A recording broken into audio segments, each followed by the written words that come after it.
Let's get reactions on this story. Joining us from the Congress Party, Anand Gadgil, from the BJP, Pinky Anand, and the commentator and author Chetan Bhagat. Thank you all very much for joining us. Mr. Gadgil, let me come to you first. The Prime Minister wasn't entirely happy about the situation which he finds himself in after Rahul Gandhi's remarks. Now that Rahul Gandhi has actually said that he wants to meet the Prime Minister tomorrow, is it possible that there could be some sort of an apology from Rahul Gandhi for the timing at the very least of the remarks on the ordinance which he's made?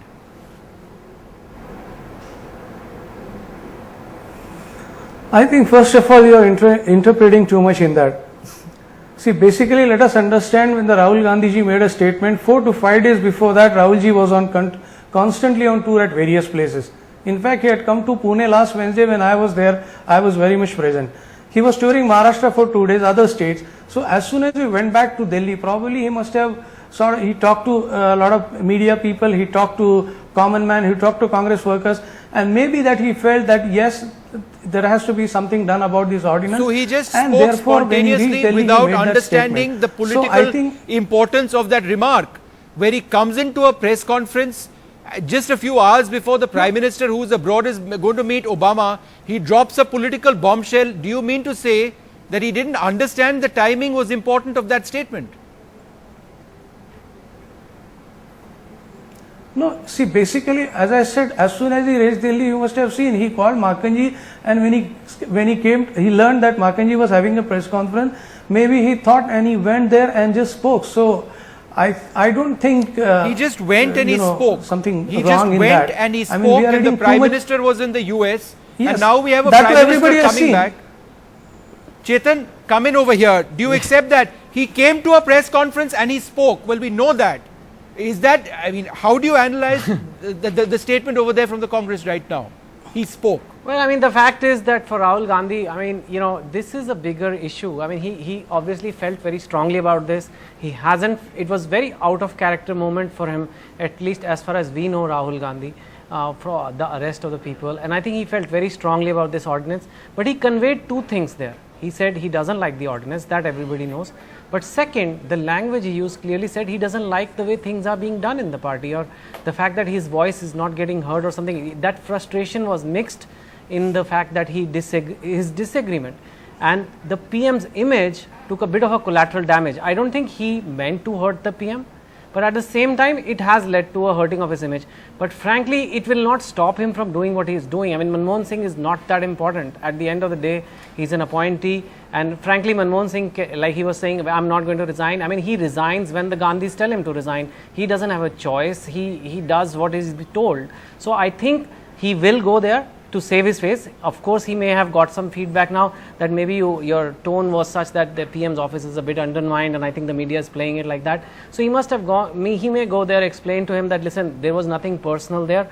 I really have to change the way things are going on in the party. And, you know, it's difficult. The fact that Rahul Gandhi had to go to the media to make his voice heard, he had to use that power. It means that there are many in the party who didn't want this. And it's one thing to lead the party. Chetan, what you're saying is that he was unable to actually reach out, despite being the Congress vice president, to others in the party. And so he went to the media to talk to his own party.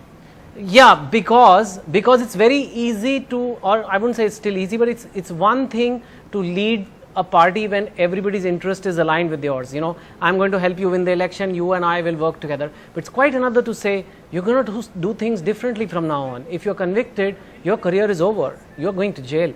I mean, that's not something a lot of politicians would be happy with.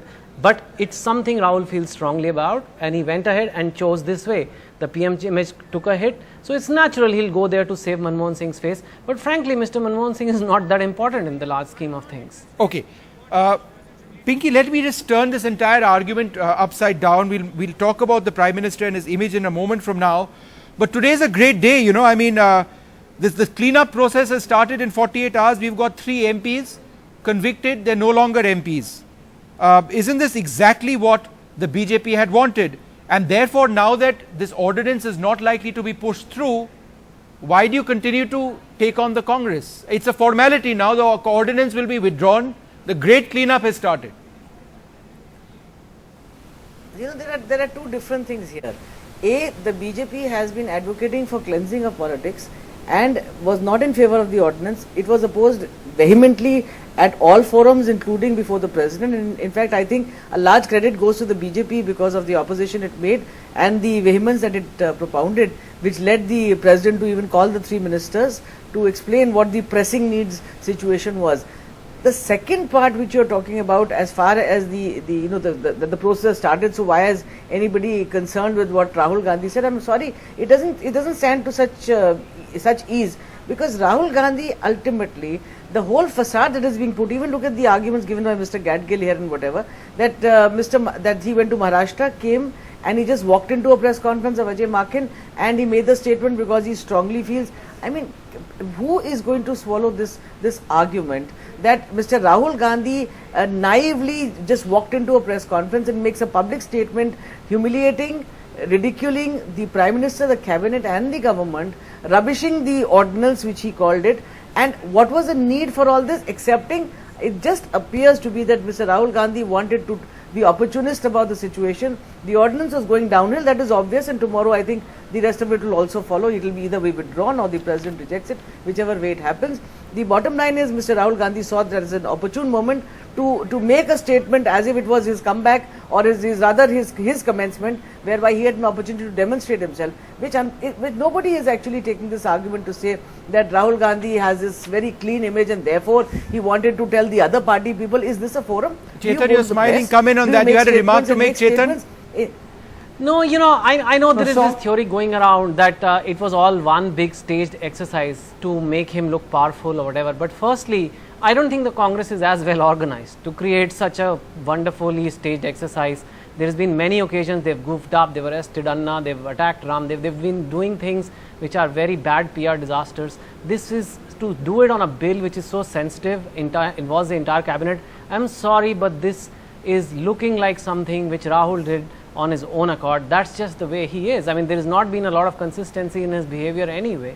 The second thing is, it didn't make him look that powerful. If he wanted just a statement where the tiger's roar is heard, he could have made it, I don't know, maybe in passing of rape laws or making a very strong statement when the Indo-Pak, the Pak terrorists attacked India, because that would be safe statements. To do it here is something, it meant something to him. Now, whether it shows great leadership or not, whether it was the most elegant way or not, that can be discussed. But the fact is, because it was so strong, and that is why we are still discussing it today, that is why it was a tectonic shift. This, and indirectly, even if it was a political drama, I would say, it helped the country, right? And if something helps the country, and I'm sorry, and if there is a bit of political Mr. Rahul Gandhi's drama, statement has gone nowhere to help anybody or the country. The ordinance was going downhill in any case. Mr. Rahul Gandhi, I don't know. It's not very clear, madam. I'm sorry. I don't know. The writing was on the wall. Let me just quickly. Let me say something. When the president had called 3 ministers for just a second, Chetan. Let me. The public sentiment was totally against. The BJP had voiced its objections loud and clear. The ordinance was not going through. Let's be very clear on that. I'm not so sure. And everybody knows it, but maybe for what you are saying today. So therefore, there is nothing in that argument. The ordinance was going downhill, and Rahul Gandhi wanted benefit out of the situation. That's it.